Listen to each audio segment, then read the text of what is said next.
Hey, what's up, guys? Welcome to the Dream Team Podcast, Beyond the Boundaries. We talk about life, love, health, wealth, and happiness. Today we got special guest, Pat Kostecka. Welcome, the champion. Yeah, man, how long you been part of the Dream Team now? 10 months. Nice, man. Yeah. Where were you before? As with Professional Realty. Nice. And then, who was I before that? Can't remember the name.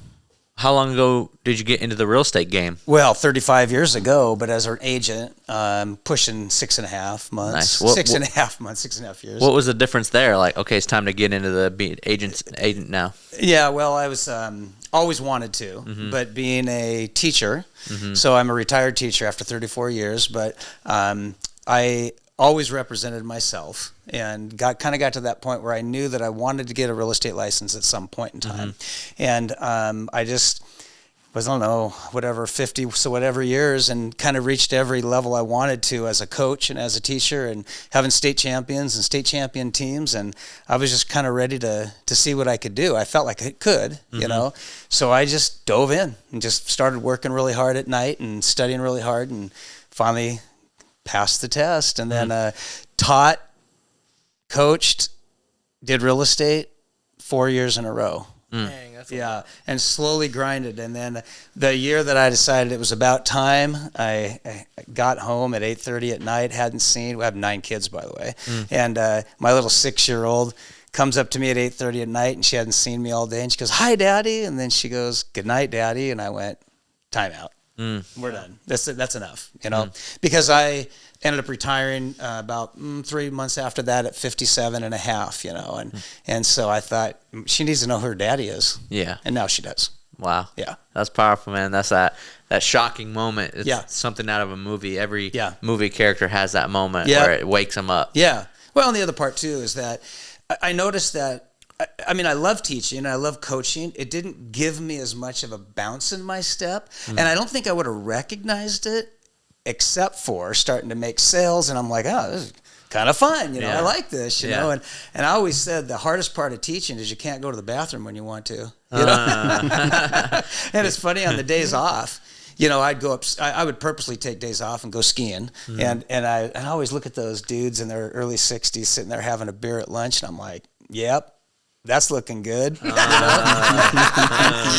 And so then the next day you go back to school, and I, you know, get a little bounce in your step because you got to, you know, live or whatever. But not that teaching's not living, but it's people don't understand what it's like to be on a stage every day, you know, for 5-6 hours, and it's fine, and I loved it, and discipline was easy, but it's just kind of fun to be creative every day, and every day is different, and good stuff. Also, different phases in your life. Like, you're a guy who likes to stay busy, but then got to a point where you'd go, like you said, probably got up to the ski lounge. Some people, you know, your age, a little older, drinking beers at 10 o'clock on a Wednesday, and you're probably like, oh, I could make that a reality. Yeah, I think after 2 would probably be more appropriate. Yeah.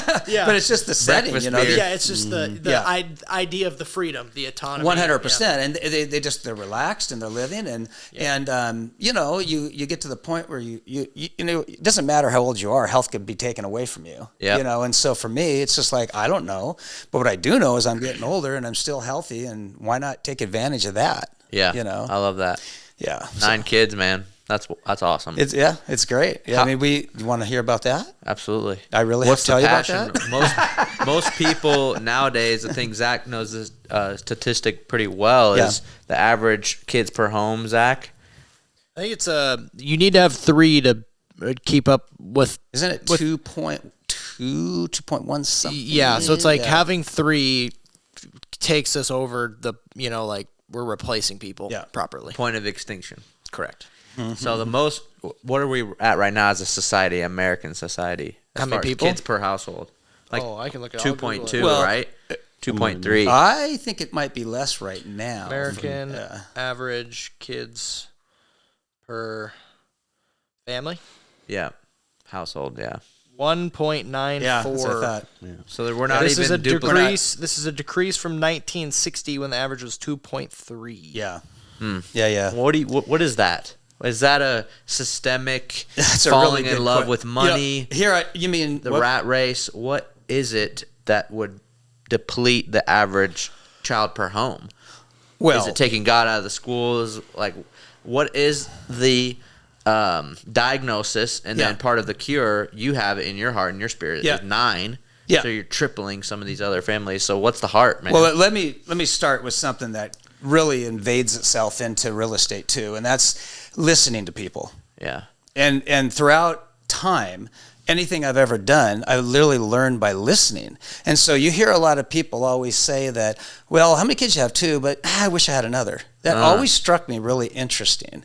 And so I never planned on having 9, whatever. But I am a churchgoer and a believer and all that good stuff. But there's a wisdom in being open to life. Yeah. Because you really start to go down that trek as something's more than me. Yeah. And when you start going down the trek of something's more than me, you start to realize, well, I must be serving. And if I'm serving, who am I serving? And you start to get out of the individuality of it. Wow. Which will start to go back to it's not really a motivation to have kids. Yeah. It's just a motivation to be free to let God take you where he wants to take you. That's a word. And it's a freedom of not following. Like my buddy and I, for years, even when we were in high school, and I've never forgot this ever in everything I do. If this was back in the day in the early 80s when the Russians were a thing. You always do what the Russians do, you're one step behind. Huh. Well, it's kind of a real thing again. Right? In society, right? But for me, it was always like, why do I want to do what everybody else is doing? I want to do what I want to do. Yeah. Right? And so what everybody else is doing, I call it the moo theory. Yeah. And we talk about it with my kids all the time. Just a bunch of cows following each other. And it seems so silly. And even as a coach, you'd go to the state meet, and I thought it was so funny that everybody walked around with the same state shirt. Huh. It's like, really? Look in the mirror. You look like a bunch of those other cows, Yeah. I don't want them. Buy a hat. Yeah. Everybody wants a shirt with their name on it. Yeah. And pay $60 for a $10 shirt. Yeah. I just think that's funny. Yeah. Like, why? Yeah. So, so the kid thing is just being open to it. And then we ended up getting about 3 or 4 kids. Then you hear people say, God, I wish we would have more. I wish we'd have more. And then you get to 5, you go to Costco, and people come up to you and go, do you know how that happens? And my wife would always say, you bet, and we like it. Yeah. Then you get to 6, and all of a sudden 7, and people don't think they're all yours. Right. Yeah, I bet. Seriously. Were you guys married before? You'd probably hear that. Oh, yeah, or of something. course. You'd probably hear that stuff. Adopted. There's a question. Yeah. Yeah. In fact, we were married and didn't have kids for 6 years. Wow. Yeah. And it wasn't because of contraception. It was just knowing her cycle and following her cycle, and that you're only gonna get pregnant 3 or 4 days out of the year. Yeah. And we just weren't ready. We didn't think we were ready for kids. And so we're just like, okay. And when we were ready, we used the same formula to get pregnant. Yeah. Yeah, it worked like a charm. Yeah, I really think that I've always heard there's never a good time to start a business, there's never a good time to get married, and there's never a good time to have kids. So you should also, but it's also a balance. You should also do it when you're ready. Go by faith. Yeah. But When you're ready, you're still kind of not ready. Oh, yeah. You're like, oh God, how are we gonna do this shit? This is crazy. So it's a balancing act for sure. Yeah. But you get to kid 3, and kid 1 starts to take care of themselves pretty well. Yeah. And that's the thing, right? Right. And so, and then as far as the money goes, people always say it's expensive, but people give you crap all the time. Yeah, that's true. Yeah. Yeah. And God blesses you every time. Yeah. Children are a blessing. Well, it's funny because I met him too, and I was already thinking about having another kid, and my wife was like, no, and that was the first time that was ever a thing. And then it was funny because after I met you when I first met you, because we probably known each other for about a year now, and then now you've been on the team for 10 months, so it's you think about that with my timeline. I just had a kid, 9 months, so I remember him being just yeah, then you always want to have another, and you hear I wish I had another, and I was I knew I had it on my heart to have one more, and so I think that really helped. Was Pat always I was already feeling that in my heart, and then Pat was you have 9 kids, you always feel like you could have more, or you always hear this, and I was that really just resided in me, and then I actually took that, came home, talked to my wife. Christmas is awesome, by the way. It's so much fun. Yeah. I mean, even last year, here I am 60 years old, and I got 2 kids going to bed, can't wait for Santa. It's like, Yeah, it's cool. we've been doing this for decades, man. Yeah. Keeps Yeah, I the love magic alive. It's awesome. Yeah. It keeps everyone young at heart too. Yeah. Like I was actually driving home on the way from work, coming here, and that's what I realized is like just even like playing with my kids. I was like, damn, like how much fun I have with them, and everyone knows me. I'm super sarcastic. Always love to make people laugh, give people shit just to get a rise because I just love to make people happy and joyful. And but I realized driving home, I'm like, dang, having these kids, I was like, I have not been this happy since I was a kid. That's awesome. I forgot how to play. Yeah, so that's cool. And then so it's just realizing that you know, my kids just keep me young at heart. Yeah. Check this verse out, man. Psalms 127, verse 3 through 5. Children are a heritage from the Lord. Offspring are a reward from him. Like arrows in the hands of a warrior are children born in one's youth. Blessed is the man whose quiver is full of them, which the quiver is what holds all the arrows in the back, like Legolas. They will not be put to shame when they contend with their opponents in court. I like how the Bible describes children as arrows, and it says, blessed is the man whose quiver is full of them. And it's a privilege of a parent to be able to establish, train, and shoot out the arrows and kids into their destiny to go change and conquer the world. I just love that image. That's cool. Of that. I feel like the Bible always talking about quivers. Like a lot. I've never heard that other than that verse. Oh, I feel like I've heard it a lot. Quivers. You know, in coaching and in everything I've done, I don't mind failing if I know I've given it my all. Yeah. And with life, if you have a faith, you have to have a faith to be able to be open to life. Yeah. And if you have a faith to be open to life, you can also take the bad things that come with life because you know there's more than just life. Mm-hmm. You know, and you start to develop that, work your butt off, but yet if it goes south on you, it goes south on you. You can accept it. Yeah. You know, which leads me to the next piece, which is if you're going to be open to life, you got to obviously make money. Yes. Right? And you got to be a good steward of your money, and you got to invest your money. When did you buy your first door? How old were you? So I'll give a quick story here. So at 24, I met this guy who was probably about 4 years older than me, and he had a lot of property. And this is back in the day, no cell phones, no internet, no nothing. He said, you just got to read the paper for 2 years. Wow. So I did. I read the paper. I went out. I looked at homes as if I was going to buy it and had no money in my pocket. Wow. So that's what I did. And I learned the market. And then I saved. So I started teaching at 24, and I saved every penny I possibly could. And then I literally had $15,000 saved up while getting my master's degree plus 90 credits, paid for it all, bought a truck, bought a brand new truck, bought a brand new boat, then borrowed $13,000 from my mom and bought 5 duplexes on owner contracts. Wow. How much down per contract? Oh, it wasn't much. I can't remember. I know the 3 of the duplexes was $45,000. The other one was $52,000, and one was $56,000. Where at? Imagine. All in Spokane? Princeton, 814-818-818-820. Princeton, don't own them anymore. And then 1219 through 1227 Nora, I believe. So I always try to buy in groups just because it's keeping them together is easy. And it's kind of cool to see a bunch of them look the same, you know. So that's how we started right there.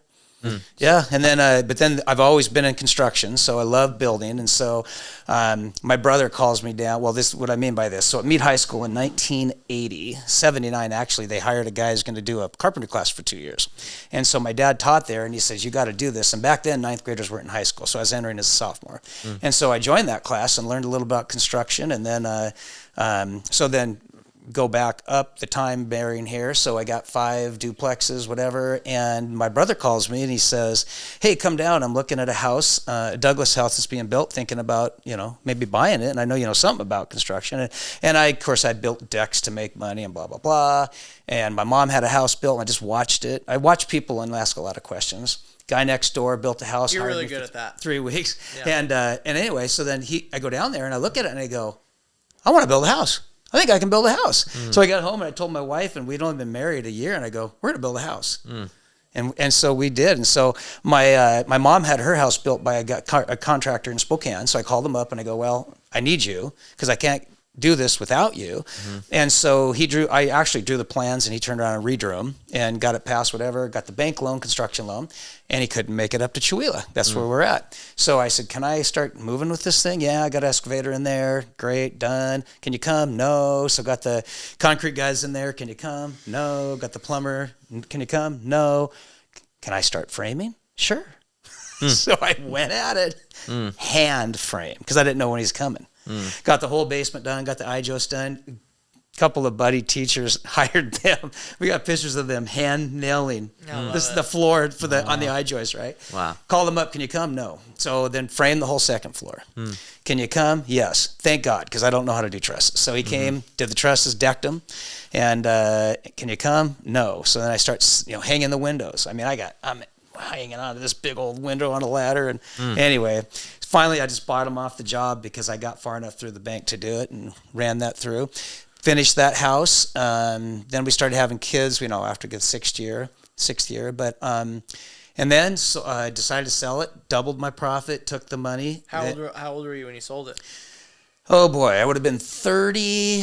So built it at 29. Probably sold it at 35, and then that was $100,000 in my pocket, borrowed $100 from my mom. That house was 3,200 square feet, and then built a 5,800 square feet. And that one I did design, have it pass through, and it was a dream home. It was awesome. Huge, glass everywhere, 70-some windows. Is that the house in Chihuahua? That's another house in Chihuahua, same neighborhood, and view of the whole valley. And then one of my goals was I knew that I never wanted to pay anything off. I think that's a huge mistake. If you want to be rich someday or whatever, I hate to say that word, but if you want to invest and do well, don't ever pay anything off because you just lock yourself up. And so what I did as soon as it was done, as soon as I was done, I went ahead and got a loan on it, took the cash out and bought more property. And then I started going down that line of actually using banks because I had money for the down, that they wanted, right? And then I went and bought a 10-unit apartment building in the Browns Addition. Let's talk more about the not paying off, because Dave Ramsey, no, I know. He's circulating the social media right now. He's the opposite of that. Yeah, oh, I know. But he's more of like, I feel like the 5 to 10% of population who's really bad with money, struggling, just wants to buy a house. That's all they ever want to do. Okay, fine. Yeah. But the people who want to get wealthy, generational wealth, you just said don't pay anything off. And I've heard that a lot. Yeah. Grant Cardone says that. There's a lot of wealthy real estate people who, even Hunter and Zach believe in good debt. Yep.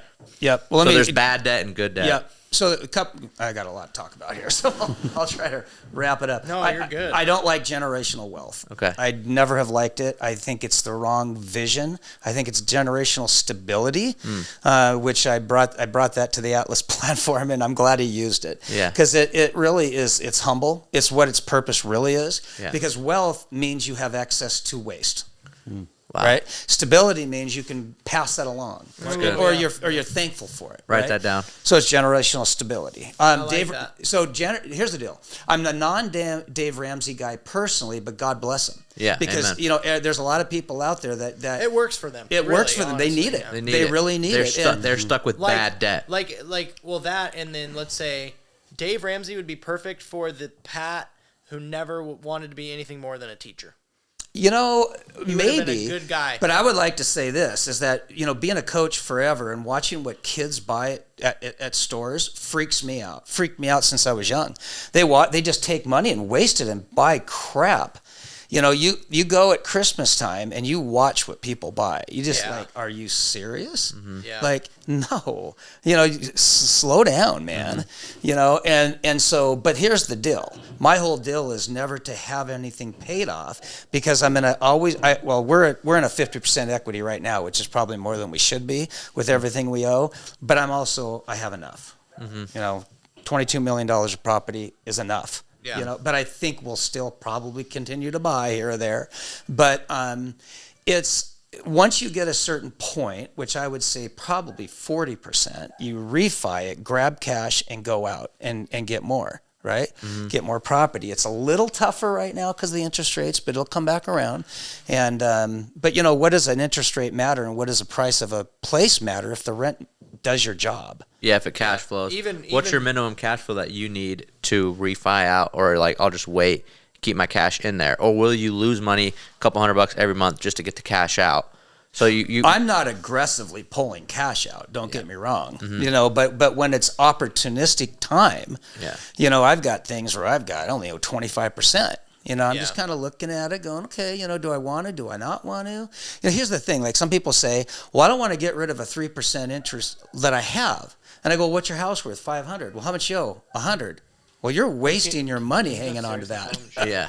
Because $100,000 compared to the whole is so little. You say you have 3%, but you're wasting your ability. Wow. You could go out and get another 80% of 400,000, right? Grab 300,000, go out and buy 3 houses. Yeah. And still have your house, right? Right. Yeah, I mean, shoot, the way I look Powerful. at it too is some of these, it's like, especially over the course of 30 years, especially right now with the interest rates high, it's like, it's even, okay, so I just bought this house, don't really like the location, but for me, it's like tax breaks, yes. High interest rate right now, yes. Cool.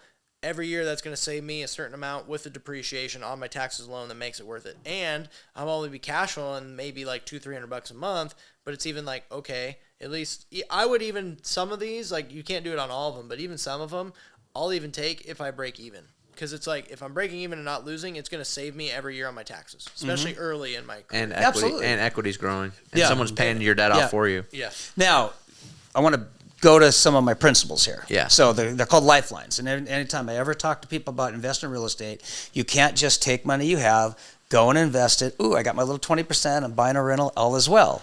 And I go, well, what do you got for a backup? Yeah. Right? So you got to have your lifelines. One is cash and bank.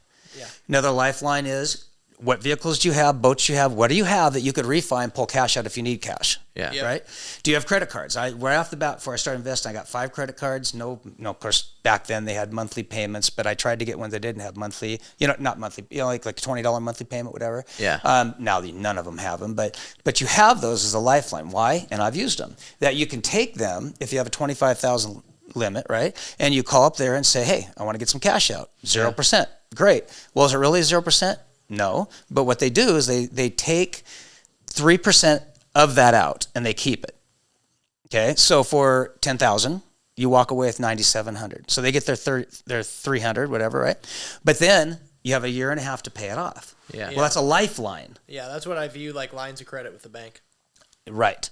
But this is better. Well, and you got to watch your credit as you go, your credit score, whatever. Yeah. But it's a lifeline. It really is a lifeline. I've literally sold trucks that I didn't want to sell because I needed it. I'm not in that position anymore. Yeah. But, you have your lifelines, the Bank of Mom potentially, right? So make sure you have 3 to 5 lifelines as a backup. And that's really important as you go into this stuff. Yeah. Yeah. Because you never know. I mean, I called them wipeouts where, it's so funny when I think about now, I didn't realize I was taking a little bit of a risk, but now I look back and go, oh, I didn't have that much money in the bank, but you know what? I didn't care. And I never really cared because this is the ultimate. Knowledge and the ability to grind will get you there. Right. You got to have knowledge and you got to have the ability to grind. What have I done the last week? I had 3 move outs. People didn't do well with them. I'm in there. I'm grinding away. Here I don't have to. But I want to because I don't ever want to forget where I came from. Yeah, and what else am I going to do today? I'll get a workout at least. Yeah. Yeah. Out of the deal, right? I love that. Yeah. So you got to be willing to grind. So the lifelines keep you from having a wipeout. Well, they keep you when you potentially things are heading. And wipeout. They catch you when you have a wipeout. They catch you. Yeah. And a wipeout would be, let's just say I have $15,000 in the bank. Well, it wipes it out. Well, what do you got as a backup? Roof costs 15. Okay, now I'm out. Whatever it is, right? Yeah. And so, of course, we now have way more than that. But it's your lifeline. It's your way to live and to not freak out. We've rented our basement multiple times. Yeah. That was another way to make money, right? Yeah. And then we've done freezes, which we haven't done in years. But the freeze is, okay, going on a freeze, kids. 5 months. Here we go. What's that? It means you don't waste money. Yeah. We're going to go out to dinner. We're going to Costco. Yeah. Yeah. Right? We're getting those Costco hot dogs, baby. Yeah, here we go, babe. We're going to cut them in half, and you're going to go home and eat a peanut butter sandwich. That's what we're going to do. And so you just protect, and again, that's good for the soul and good for the mind because you know that and it's humbling too. Yeah. Now, did we have to do it? No. No. But should you have? Yes. Absolutely, because it teaches the mindset, and it also it makes you feel like the real estate doesn't own you. Does that make sense? That you have an ability to make up an oopsie. Yeah, that's good. Yeah, I love that. It's powerful. So 5 owner contracts. Where'd you find those? paper. Yep. I still find them. Yeah. Like every time, but not through the paper. Yeah. Yeah. You Like just I found 2 the other month. I have bought. Let me see. 1, 2, 3, 4, 5. In the last year alone, I've bought 5 duplexes on owner contracts. Wow. Because what I do is I call and first thing, if I find something that I like, the first thing I ask the agent, I go, does the owner own this free and clear? Yes, they do. Would they carry a contract? What's a contract? Well, let me explain that to you. Yeah. And then they go back and sure enough. Yeah. So every one of them, 6% interest. Every one of them. Yeah. And then 2 of them is 0 down. Yeah. 0 down. Yeah. I just handed a paper, and all I had to do was pay a lawyer to do it. That was it. The other ones were 20% down. Yeah. Great ones. These are on Raymond. This is the best deal in the world. Their value of them is $725, and I bought them for $616 each on an owner contract. 30-year amortization, 6% interest. Awesome. Yeah. I love that. Awesome. That's But you got to be willing to ask. Yeah, that was going to be kind of one of my strategies here in the next few years. Yep. Because it's like I look at things in waves. It's like I did my first waves now, and after 2 years of doing this, I have 16 doors.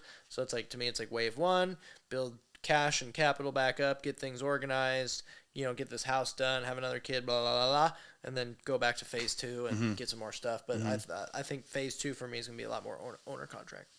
Well, the thing is you can only have 10 Freddie Fannies, right? Yeah. So after that, you got to find different money. So DSCR loans. DSCR loans And that's are what we good do. We do DSCR loans, which is awesome. Yeah. Very awesome. And then what I do when I buy a DSCR, this is what the thing about I'm going to wait because of interest rates. Well, did everybody know that the last 2 weeks the interest rates were going to go up? Yeah. Right. No. Isn't it crazy? Exactly. No. And I've heard so many people tell me, don't invest now, do it later. I don't listen. Well, so here's the deal. Like, I was just, I got this first-time home buyer. You're gonna love this because you're gonna be like, "There's no way there's a first-time home buyer." But he makes like $80,000 a year. He's a teacher. His wife's like a nurse. She makes $120,000 a year. They have no debt. I'm like, that's what I'm saying. I'm like, where the fuck do you find a freaking first-time home buyer that makes like $200,000 a year? Yeah. And their credit score is like 750. Yeah. I'm like, and they're like nervous. I'm like.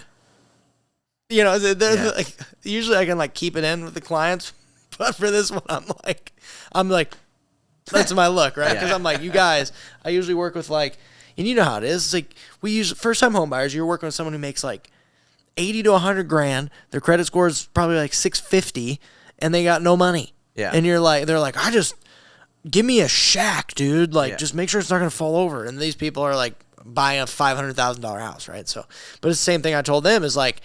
I'm like, you got to buy now because people are uncertain. Because you have the doom and gloomers who are like, oh, if Kamala gets in, she's going to crumble it all. Which could be true, but it's like if you go off that, you'll never do anything. And then you have the people that are like, but the rates will get better next year. And then you always say it the best. He always will do his calls, and he's like, cool, well, if you're going to get next year's rate, which will be good, then you're going to be paying next year's price, which will be bad compared to now.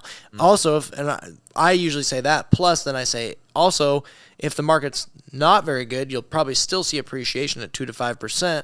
So what's 2 to 5%? Oh, that's like 5 to 10 grand. So just buying this house will make you an extra 5 to 10 grand. You just won't see it in your pocketbook. And then so this house in particular was a new construction house in Green Acres, but it's a spot lot. So it's not like in a bunch of it's around a bunch of duplexes. And my client actually bought a house, not the same builder, but a house literally just 10-second walk over. And then I went on the county assessor site and I shared my screen with him. I was like, "You see what he bought this for?" He's like, "Holy shit, he bought that for $290,000." I said, "Yeah, that was 4 years ago. What are you gonna say if you don't do this in 4 years? You're gonna kill yourself, bro. This house could be worth $100 grand more." Yeah. And he's like, "Oh, that makes a lot of sense." And I said, "Cool. What did Hunter tell you rates would get to next year?" He's like, "Well, probably 5." I was like, "I got the builder to go up in price 10 grand and give you 6% closing costs." Yeah. I'm like, we're buying your rate down to 5.2. Yeah. So I was like, not only am I getting you today's price, but I'm getting you next year's interest rate. That's insane. Yep. And I was like, that's how the deal's good. Good And word track. you could tell it just went like this, bing, bing, bing, bing, bing, bing, bing, bing, bing. The lights all finally went on. Yeah. But it's just Word track. Yeah.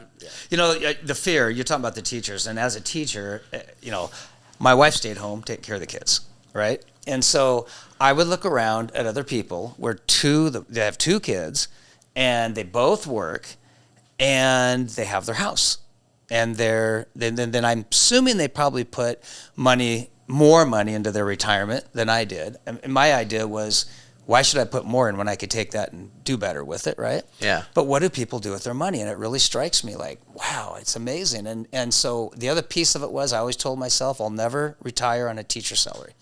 Never. Yeah. I'm not going to plan on it. No way. Yeah. Not going to plan. So, which is great because I did retire and I don't use it, and that's my well, I call it my oh shit money. That's what I was about to say. That's your oh shit fund. It's my oh shit fund, just in case. And again, it's another lifeline for me. Yeah. But right now, I'm actually buying a brand new home. Beautiful 3-car garage, 2,300 square feet. It's gorgeous, straight up, and I'm just taking 100 out and just doing it. Yeah. Just why not? Is Just that doing it. another primary? What's that? Is that a primary? You're buying It's a an brand investment. New. Okay. Yeah. You're buying it as investment property. Yeah, yeah, and you know, you get to the point too where you grind when you're early. You can pick up some of the dog stuff because then you can fix them up and sell them or do whatever. Yeah, right? that's why I like what I have, because everything I had was dog shit. Yeah. And then I just put it all back together. And the nice thing too, like what you're saying, is you know all their problems. So you go through them and you fix them like this. You're like, okay, I know the plumbing was this, Yep. but then I did this, Yep, and yep. I did this, and I did this, so you know everything. Yep. That's Yep. right, Yeah. And so now it's just more like I buy new stuff now, and I as a real estate agent, I buy new stuff because I'm buying clients. Yeah. And what I do is I allow them to get in on a 12-month lease, and they can break it as soon as they use me as a real estate really agent. smart. We close out on a deal, and they're out. Well, the that. nice thing that's smart too is if you play your cards right and you do a good job what you do and vet your clients right, and good renters, you're probably never going to have to really do much than a few $100 here or there for like 5 to 10 years. And then even by then, if you really wanted to, you could go, I really don't want to do this shit. I'm going to sell it and buy something newer. So I like that. That's a cool game probably. What do you need as a 25 to 35-year-old to buy a good deal? What's a good deal? What's your checkbox? You mean as an investment? Yeah, I'm not buying this investment unless it has these 5 checkboxes or whatever for you as a 35 to 40-year-old and under. Well, it depends where you are, what your job is, where you are financially, et cetera. If you're just going to go buy your first home, don't buy a home, buy a duplex. You know, get into the Washington State bond thing. See if you can do whatever with your assistants. Do whatever you can. Yeah, the 0 down for the first house, like your kid. Yeah. Oh my God. Yeah, Just come on. do it. Yeah. And so do that. And then, in fact, why don't you go ahead and rent out a room? It's just you and your wife, right? Or whatever. You know, rent the basement out. Do whatever. Just do whatever you can to get ahead. So you do that. Yeah. Or buy a house, rent the basement out, whatever, you know. But then you start establishing yourself a little bit. Then you decide, do I refi it, pull cash, do more? Am I doing a good job of not going out a lot and saving my money, which is massive? People do not understand that it's not. People think I'm saving money because I'm not buying anything big. Yeah. Duh. Everybody knows when they buy something big and they hesitate. Thing day to day. It's the everyday. It's the coffees. It's the $20. It's the. I think that. Sorry to the world. God bless you all. Maybe guys even sitting here. You don't need 20 pairs of shoes. Yeah. You just don't I agree. need them. Yeah. Right? It's just dumb. I have 3 pairs of Nikes. Yeah. You don't need them. And that. I've worn these every day. I always pose this question to my kids, like, hey guys, if something's 85% off, would you buy it? Oh yeah. But what if you don't need it? Then you just wasted your money. You just bought a garage sale item. Yeah. I mean, it's just dumb, right? You'd probably be proud of your son for this. You know what he told me the other day? What's that? He's like, your son's so funny because I can tell he's just like young and trying to figure it all out. So I really respect that. He's like, my dad doesn't even like. He's like flexing. I love it. I love that age group because I was like, like it's so funny. But he's like, my dad doesn't even know I'm doing this, bro. And then he like gets his notes out and shows me. He's like, I know every dollar I spend every day. I'm tracking it every day. And I do know, by the way. Oh yeah. And I was like, bro, that's awesome. I was like, but I figured you did know. I'm like, that sounds like some shit Pat would teach his kid. Now I'm gonna tell you something. I know that. Yeah. And then part of me is like, well, good for you. And I think, you dumb shit. That means you can't handle your own money on your own. Yeah. You know what I mean? Really, you should be able to say no all the time. Yeah. Like I tell my kids all the time. Like we have cool stuff now, and we do cool stuff. And I go, you know why we're doing this? Because all those no's turned into yeses. Yeah. And you got to understand that. I'm in that point in my life too, where it's like I did a lot, I got a good amount saved, but that's what I'm doing. I'm just like, it's not a freeze, but it's just a big discipline era for me, you know. And so, my wife, you know, I wouldn't say she struggled with it, but sometimes she's like, "What? Like, what? Like, are we okay?" I'm like, "Yeah." I'm just like, we don't need to. She'd be like, "Can we order Thai food tonight?" I'm like, "Do we need to order Thai food?" She fucking hates it. She hates it. I'm like, "Do we need to?" She's like, "You talk about having all these rentals all the time." I'm like, "Well, we do have all these rentals all the time." I'm like, "It's good to be boring." She's like, "Fine." I'm like, "Just put some chicken nuggets in the air fryer for the kids, man. Make some spaghetti." But, you know, like, Chicken goes so a it's like long we'll do it a ways. few times a month or whatever. But, you know, I'm just like, I'm 30. Like, we have so many years to have fun. Yeah. Well, you know what? Okay, let me answer that. So even having kids, go backwards on that one. I always said, we're never going to change our life for our kids. Yeah. They're going to have to figure out our life. Amen. I totally agree with that. And we've never stopped. I mean, I can see it in my head right now. My wife has a baby on the floor of the boat on her feet. She's driving it, and I'm getting ready to get in the water so she can pull me. I love that. Yeah. You know what I'm saying? Yeah. It's just like we just changed. When you're leading, you're not letting the kids lead. We are leading. Yeah, that's really important. And every one of them loves it. They like to get out and go, and you know. But the truth of it is, we didn't fly in a plane for probably 15 years. But what we did is we camped a lot. Yeah. And we had a good time, and we went to Disneyland every 4 years, and still do. I still think it should be a felony to bring a toddler on a plane. I just want that to be public for me. It should be a felony. I get that you need to travel and see people.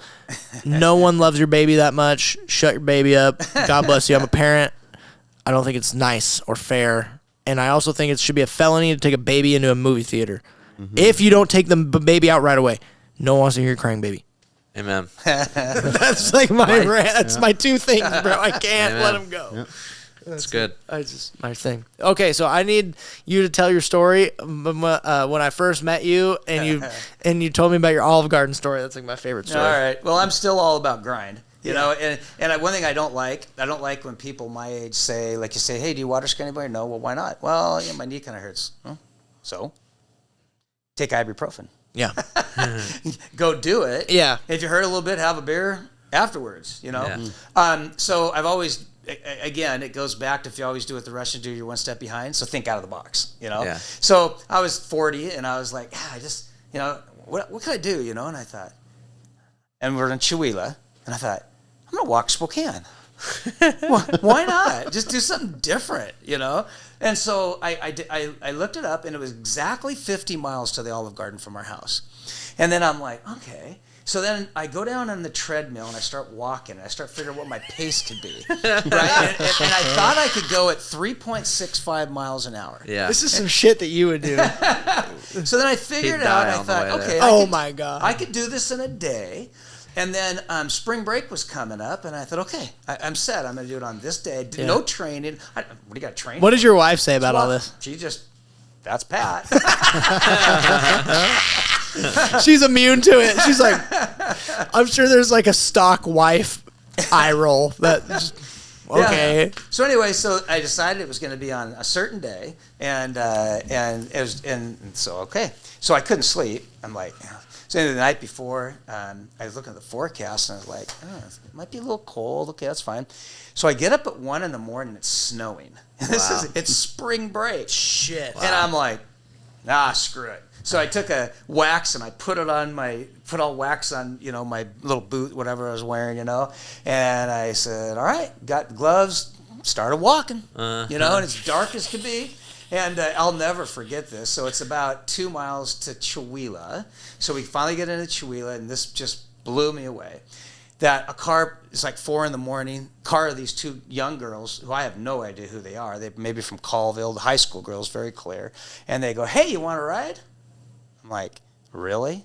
Like, are you that stupid? Yeah. You know, guy no walking. thanks. Yeah, and then because I got a little light here going on, right? And then other dudes pull over. Hey, you want to ride? And finally, like, I'm not digging this. So I just took the light off and went to the other side of the road against the traffic, you know. So they didn't have time to figure it out and just go by, you know. Yeah. Anyway, That's like, weird. I think people are very concerned about me. So I start walking, and then I get to the end of the Chihuahua Valley, And all of a sudden, this car pulls up. Well, it's one of my athletes. I go, because I told some kids I was going to do this. Yeah. And I go, what are you doing? He goes, oh, I thought it'd be cool to come join you. So he starts walking with me. So we're going to get to Loon Lake eventually. And it's like, oh, okay, 16 miles into it, whatever.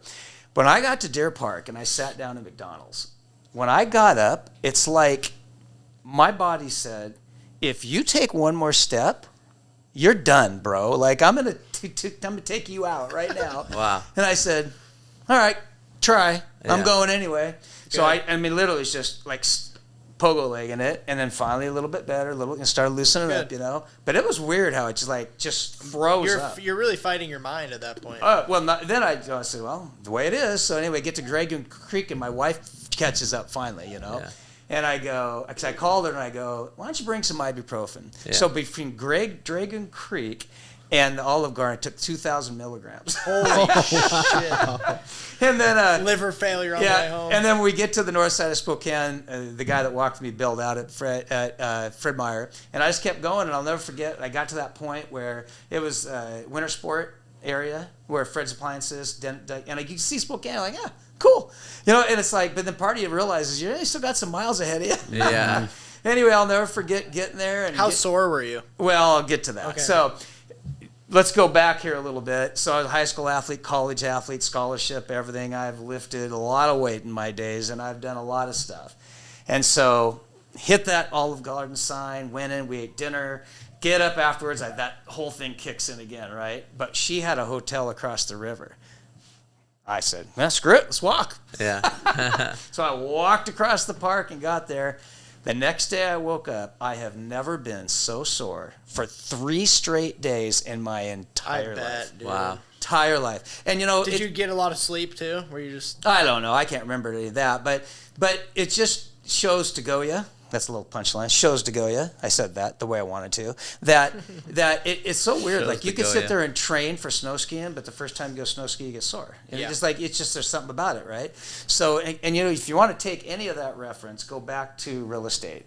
Get educated, get trained. Like if I wanted to do this right, I would have trained. and work through the pain. And just train and work through the pain. No pain, no gain, right? Cliche, right? Yep. But I don't know. There's always this fight in me. It's just that fight's never ended. And even though we have what we have, I don't feel like we have what we have. Yeah. I mean, it's just so dumb. Like we just bought this brand new 39-foot Class A motorhome. It's all decked out, and but we haven't had it because it's been in the shop. And I just went back to look at it. I'm like, weird. It's like weird. Like you forget, and I always want to forget.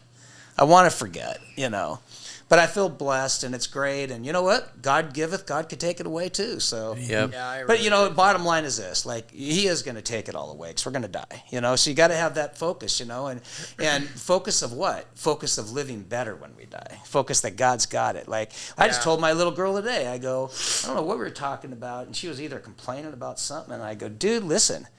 She's 9. I go, your heart is beating right now, not because you chose that. You're breathing, not because you chose that.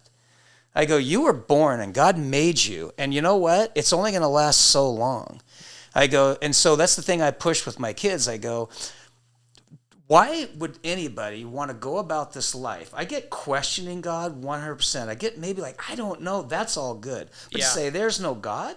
Like, really? Like, so you know more than the 100 billion people that died before you? Mm-hmm. Like, at least be open-minded, right? At least, because God just wants an open heart. that you're talking to your 9-year-old like that. Yeah. I talk straight up. I would say the same thing. 100%.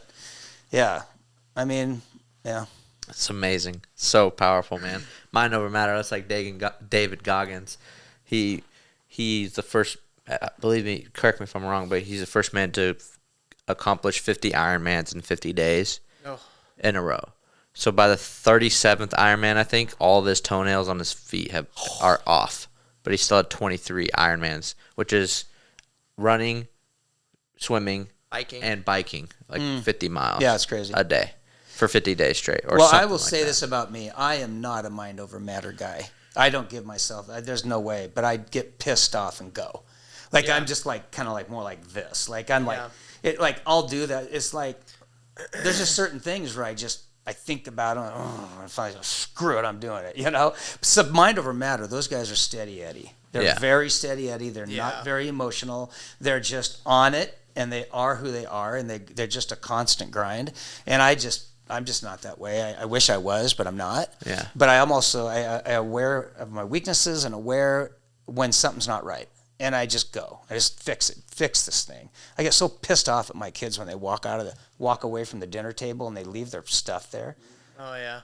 God, that makes me mad. You know, it's like, dude, your mom went shopping, fixed this meal for you. We eat dinner every night together. You know, it's like, that's your thanks. Like, get real. At least get it to the sink, dude. Yeah, the BS. You put it in there and then you go do other work until this is clean. Yeah, I agree. I'm saying it. At least the sink's better than the leaving it there. You know. Yeah. Man, it's powerful.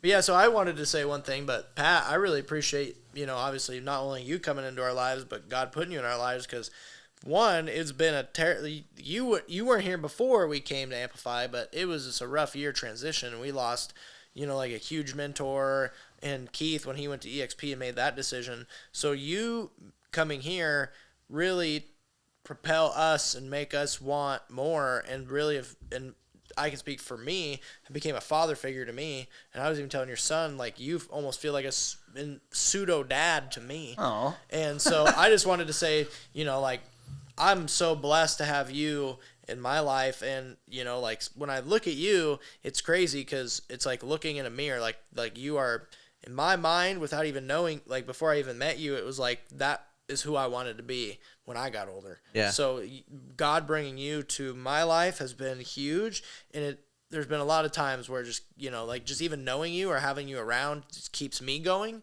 So I really appreciate it. And then that's even a twofold is just like I told your son, and I'm sure these guys would feel the same way, I am so honored to be able to be in the presence or just even, whether I help out a rating from 1 to 10, whether it's even a 3 or a 7 or an 8 or a 9 or a 4, just to be around your son to help mold him. Because obviously I think it's not like you're incapable, but to be around to even just be a positive influence or someone who also challenges him to carry on your stuff is an honor for me. Well, just know that I appreciate that. But in my mind, I can't tell you how guilty I feel that I don't go around the office into the meetings much. I'm just so you're busy. Mm-hmm. And the other thing that God bless you for doing the videos today and everything you're doing, because I've been wanting this for so long. Thank you for not dying, dude. Yeah. I mean, just to take myself to a way higher professional level. I admire you guys so much and what you do, and it just drives me crazy. My mind goes 1,000 miles an hour what I want to do. It's just the time element. Well, the nice thing that you have, man, is your son now, and he can do all that stuff for you. And then that's can like duplicate yourself through him. Yeah, that's what I've had to learn is like delegate, too. And the nice thing is you have so much business, you could even give him a salary position, give him some of the sales. Like you have so many creative ways too to even bless your son. And maybe this is bad, but it's like my wife and I talk about this, and I'm like, he needs to learn how to grind. Yeah. But I told my daughter at their wedding with her husband, I go, you know what? I told the whole crowd this, like, I'm here for you. You'll never fail with me, but I ain't handing you shit to hand you shit. Yeah. Yeah. You know what I mean? That's just not going to happen. And I told Caleb this yesterday. You didn't know this. Wake up in the morning, I go, dude, listen, you've had your license passed for a week and you've not once come up to me and asked me, hey dad, said to me, hey dad, I got this idea. I looked him right in the eyes and go, listen, if you're going to pair with me, you come with ideas daily or you're out of my team. Yeah, then that's something like when we got together, I said, listen, this is good. Because I said to him, listen, buddy, I'm like, your dad has like this huge referral network. Like, knows so many people. He's older. You're literally nothing. You're 19 years old. Yeah. I'm like, all your friends are stupid. He's like, they're all stupid. They are stupid. And I'm like, but it's okay. Like, you act like you're 25. Yeah. So it's like, it's okay. But your friends, and I told you, and it was good that you were there too, because I was able to use you as an example. Yes. But 3 years ago, he started at 22, so pretty much the same age. And I said, hey, listen, dude, like, you need to get around Nick also to learn, because Michelle is from Republic.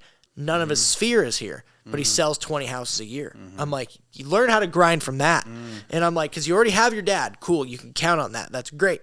He's going to get referral business. But I'm like, you also need to build a business. And the thing that he said to me, you'd be proud of this, he was like, he's like, I know I can count on my dad and I'm going to have that and I can make some money there, but he's like, I also need to build my own shit for me. And I was like, yep. So his mind's on the right he said, track. I don't want to rely on that. Yep. Yeah. He's like, I know I can, but I don't want to. He's like, but he was also aware of like, most of my friends are like, cause he sees like, obviously everyone wants, like we've talked about, like for the leads and stuff, everyone wants to get to the point where their referral network is as large as yours, so you don't have to do all that stupid crap. But for those who can't, like Nick Michelle, how do you build a referral network? I mean, sure, you can go to meet people, do all those things, but what are you going to do from 9 to 5 every day, right? Hammer the phones, meet people, talk to your friends. You have to. So it was nice that you were there he can learn so much from you, but he can also come in, and that's what I love about the team too, is like he can come learn from you guys and be like, okay, so what do you do every day? My friends, my referral network that my dad has is 10 to 15 years because most of his friends aren't going to get their crap together till 25 to 30 anyways. Yeah. So it's like, what are you going to do for 10 years? So, we had a really good conversation. Yeah, that's awesome. It was cool. Great. He's got the fire in his eyes. I love it. So you passed the torch down good. You said grind probably 10 times. What's your definition of grind? Grind is being able to do something that other people are unwilling or to complain about doing, that you get excited about it. Grind is where there's a hole, if you're going to fill it. Get a shovel and fill it. Yeah. You know, I mean, a year ago, the house of mine needed some remodeling, so I thought, screw it, I'm going to do it. So, but I also had, I don't know how many ton of rock dumped into the driveway. I looked at it and went, screw it, I'll do it myself. So I took a shovel and a wheelbarrow and just did it all. I just grinded, and it was so hard because it's rock. Yeah. So I had to kind of get a system. It's not like sand. You have to have a style to be able to do it. And I don't know, just do it, you know. Yeah. I think grind. I don't think you have the ability to grind if you think you're owed. Yeah. You can't. You can't have the ability to grind if you think you're owed. You know, you got to always like I literally thank you for saying what you said about me, but it's just the opposite. I mean, I'm telling you, I look up to you guys. Like that's what makes you you. The desire I have to go in there and learn from you guys drives me freaking insane. But then on the other hand, I think, but Pat, God put you where He put you. You're, Well, think about it, like that you literally, your son, like it's like to me, delegation is everything, and to have someone like your kid to help you and fill those gaps. I mean, that's just that's everything. And that'll be fun. That'll be I look forward to that, and I don't know, but then again, I still have 6 kids at home. And I still have weddings to go, and we still got lots of college. And I said, what did I say to your son? I said, bro, listen. I was like, your dad is gonna be dying showing houses. You know that. Like, he's gonna die in a house in a showing houses. He's like, oh yeah. I'm like, so you have a long time till you're gonna inherit your dad's book of business. Because by the time you're ready to retire, your dad will then die in a house. So he's like laughing. So he's like, no, I disagree on that, but I wouldn't mind going down in the ski hill. The joke was just because you love to work, And so I'm the same way, I think every great man likes to grind like that, because Keith is more well off than me and you combined, and that dude is 40, and he's still like, I bought a flip, and my contractor pissed me off, so I went in there and I just did the fucking flip. And it's like, and you're like, huh. Like, he's the same way. He's behind us. He's building an $18 million 96 unit. Yeah. I like to clarify something. I don't love to work. I love to play.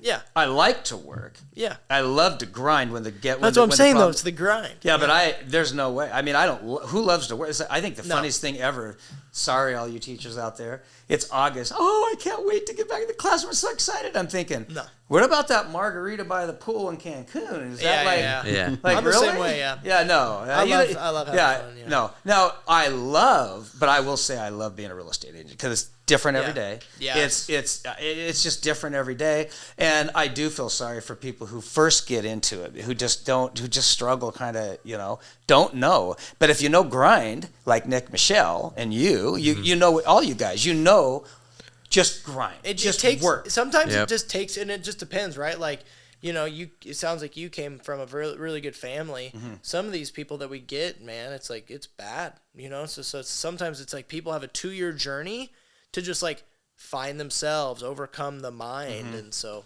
that's where I feel bad, is like people who need to do the inner work, who don't do the inner work, and then they come here and it's just like here's you got to get this right, man, before you can even taste this. So it's like some people have to like learn it, And as dumb as it sounds, I'd probably ask a new agent like that who's struggling I'd say, is your kitchen clean? Is your room clean? Yeah. Right? Is your car clean? Yep. I mean, at least take care of the things you can take care of. Yeah. Right? And at that point, so what do you do? You're making phone calls. You're out meeting people. You know people. Everybody knows an adult. Yeah. There's no, and I'm telling you right now, confidence is everything. Oh yeah. Confidence is everything. I had a meeting with someone today, and it was so crazy. So this exercise that we learn at Core is like it's an easy way to like get someone to see the barrier or the issue they're having, right? Like, so someone's having money problems, and then they're like 3 adjectives, like money's hard, money's challenging, money's scary. So it's like, okay, do you have a money problem, or do you think it's challenging and scary, and you're giving it labels that your subconscious is gonna like obviously turn away? Oh shit. So I met someone today. It was a confidence issue. That's why it made me think of it. And I was talking to the gentleman, and I was just like, I was like lining everything out, and it was like he was having good adjectives to all these things, confidence and self-talk. And I was like, okay, so how's this guy having problems with his he's in a rut, but if his self-talk was good, he wouldn't get in this rut. And if his confidence was good, he wouldn't also be getting in such a rut. So I couldn't, and what he did is he wrote, confidence is authenticity. And then so like a light bulb went off, and I said, bro, you know all this stuff's good, right? He's like, right. And I was like, okay, but are you really being authentic? Because you're not actually doing that. And he's like, oh, shit. Wow. I'm like, you're not living an authentic life. Wow. So that was the realization. And then I was like, what's a time in your life that you were proud of yourself, that you felt confident? And the guy he had to remember a 5th grade memory. Wow. I'm like, you haven't felt confident since you're in 5th grade. Wow. And so I was able to take that out of him and then remember that spot. And I was like, bro, next time you go there, what do you say? And it was like a motion of like, he was defending a bully and he threw his kid over and started fucking him up. So I was like, you need to do this like motion. Wow. Every time you go there, you need to like do a motion and say his name or whatever and get back on it. So some That's people, powerful. some people just don't come with, but that's what I like about Dream Team is it's like, it's more than just like call the phone and do this and talk to people and here's how you do a contract. It's like, no, dude, we're going to meet you where you're at. And like, I just wish, it's just sad because some people don't, they just don't come with like ready, like a Ferrari ready to go. Back to that situation you were saying, I would add to that and then forgive them. Oh yeah. Because you get to the point of empathy where someone does it to you again, you don't feel threatened by it because now you have confidence, but then you have empathy and you forgive them immediately because you don't take it personal. Oh yeah, right? Of course. Yeah, no, it was more just trying to help him overcome it, in himself. So you're saying for years he knew all the right stuff in his head, but he forgot in his heart. Yes, he was living right. He knew everything in his head, but he forgot in his heart. Yeah, and that's kind of what I brought out of him. I was like, the pathway from the head to the heart is often a long distance. The challenge was for him is because he was like, well, I'm getting these appointments. I'm getting these appointments. I'm getting these things. I'm just not converting anything. And I'm like, well, it's because you're not confident. So I'm like, what if you just walk in there? And you know what everyone goes is they still don't struggle. So this is what you learn at Core is the burn-off guy. He says a term that I've really come to. He says roll the dice. So what that means is, okay, if you go in and lose that appointment, which even if a confident person like me or Pat or anyone sitting here, I think we're all confident people. If you miss an appointment, wouldn't you be like, you know what? I just couldn't get them to listen, or like, they're just not lining up, or they're not serious, or whatever we leave saying, but we were confident. Yeah. Right? We came in confident, we lose confident. And I'm like, wouldn't you rather just roll the dice? And if you lose, you'd be proud of how you lost. Yep. And that was another light bulb. He was like, oh, Yep. wow. I That's was good. like, so you're proud of how you lose, and then you go in there, and I was like, even if you lose and don't get it, wouldn't you be more proud of yourself after? Yes.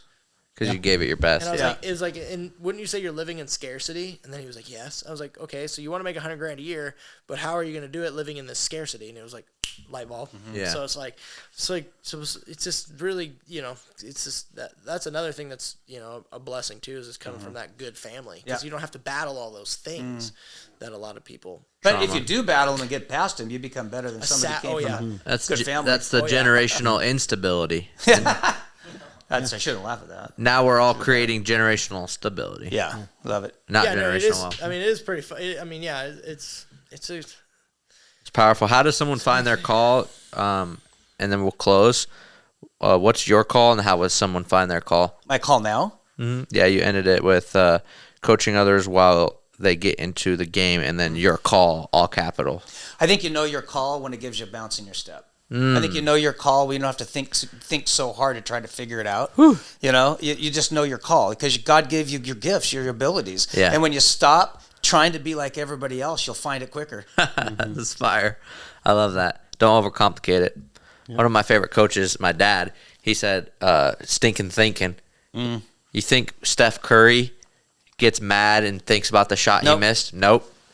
He said good shooters have short-term memory loss. It is shooters shoot. Well, he might stinking thinking. He might get pissed about it, but it's not going to affect his next shot. Someone gets pissed about it, and then he's pissed about it for 20 to 30 seconds, and then he just goes. And some people get pissed, and they're out for weeks. And I had that conversation with another gentleman I met with today. I think it's even less than that. They're pissed because what if the next shot is in 10 seconds and it's still. It's like got to be such a part of your DNA. Their confidence never wavers either. That's a good point. You could be pissed without your confidence wavering. I will tell you that as an athlete, I was raised with a coach, if you will, who taught me rhythm. And success is a lot of grind, a lot of think, a lot of knowledge, a lot of work. But you know when you're ready to be successful when you turn your brain off. And so as an athlete, it's all about rhythm. You go in, you're ready. You know you're ready to do well when you literally just go. I love that. The flow state. It's a flow state. And every athlete will tell you that. And I think anybody successful in business will tell you that. You flow it. You feel Trust. it. You go. Well, also these people have an easier time that play sports too. Yeah. What's that now? People that I meet that come onto the team, like that need a lot, like the more people that play sports, the less work they need. So, but because they've already understood the grind. That's what I'm saying. And I know you got in, but I love this quote. I tell athletes this all the time, that weightlifting is 75% about building your confidence and 25% about getting strong. Wow. And the people that weightlift to get strong aren't doing it for the right reasons. Wow. Unpack that a little bit. What's the 75%? To get confidence or to do it from? It's all about building confidence. Yeah. So if you just go in there and just lift like this and you get every rep, you've done nothing for yourself. My dad would call that ego lifting. Like you're you're going in there, because that's what he would always teach me. Like I remember when I started off, like you want to just fucking lift heavy, right? Because you're like, I want to get strong.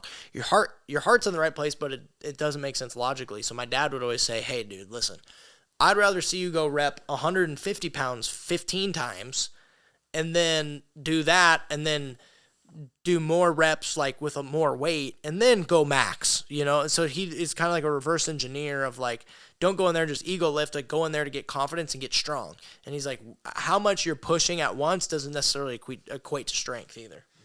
If like we used to cycle through it, and so on your last set, you set the weight that you're not sure if you're going to get the reps. Yeah. Challenged. Right. So every time you go in the weight room, every time you wake up in the morning, make sure you're challenging yourself. Yeah. Because that challenge is what builds you. Go till failure. Yep. And last thing, if you want to grow as a person, no matter what it is, you're already good at what you're good at. That's not where you'll grow. Find out. People say, well, I don't want to focus on what I'm bad at. That's the growth that's going to create the biggest thing. He always says, what is it you always say? It's like the things you want are in the work you're avoiding or something like that. Yeah, the magic you're looking for is in the work you're avoiding. That's awesome. I like that one a lot too. Will you do me a favor and go get my speaker for my wife? We just got our track back. Oh, our I'm pop so song. excited. So I wanted to show Pat. We don't have to do it on the podcast, but I just wanted to show him. Cool. Yeah, we're at it real quick. Are we still on the podcast? Yeah, we're wrapping up now. Okay. Well, thanks for listening in, guys. This is the Dream Team Podcast, Beyond the Boundaries. We got Pat Kostecka here. Great to have him. And thanks for watching. Catch you guys next time.